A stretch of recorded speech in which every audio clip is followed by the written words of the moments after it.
Hi guys, so for today's video, I'm gonna pay my electric bills through GCash.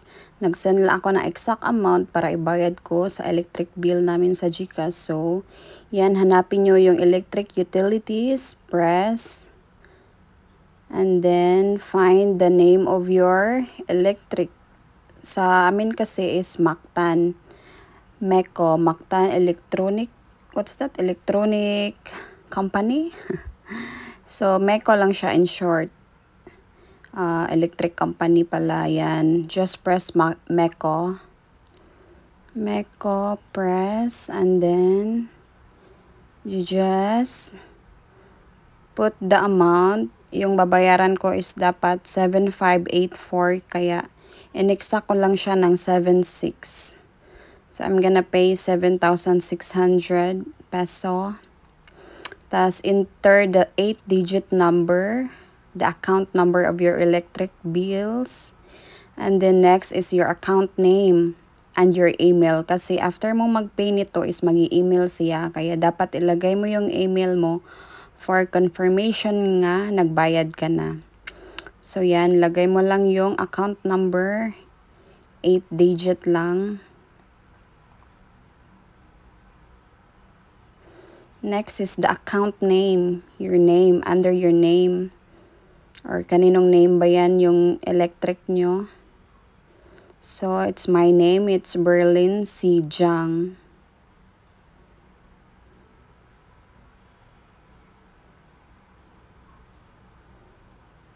After the name is your email address.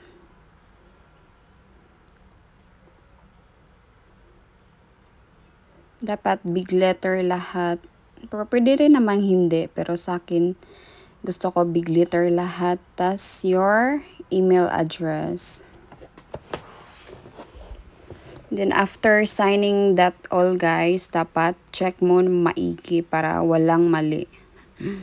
Mahirap na. Sayang din yung binayad natin na 7,600. After you sign up, you need to check it. Check and check, balik-balik o check. Yan. So after that, you just press the done. After ma-check lahat kung sakto ba, press the done.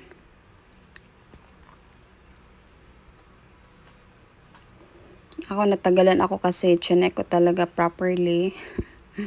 Medyo matagal-tagal. And then, I press the done, the next. Press the next. And then, confirmation. Check mo ulit again. Kung sakto ba yung account number, account name, and the email address. At my service charge siya na 10 peso. Okay na rin yun, 10 peso, kaysa ikaw pa yung pupunta dun sa, saan ba yan mag-BP, sa bank or anywhere like RD Pawn Shop or in the MECO. So yan lang, 7,610 at yan, na-receive ko na yung email, nag-email agad sila after ko nag-pay. So, it's very easy to pay through GCash, lalo na pag nasa abroad ka. It's really convenient guys. So, that's it. Nag-screenshot lang ako for my preferences. Thank you. Bye.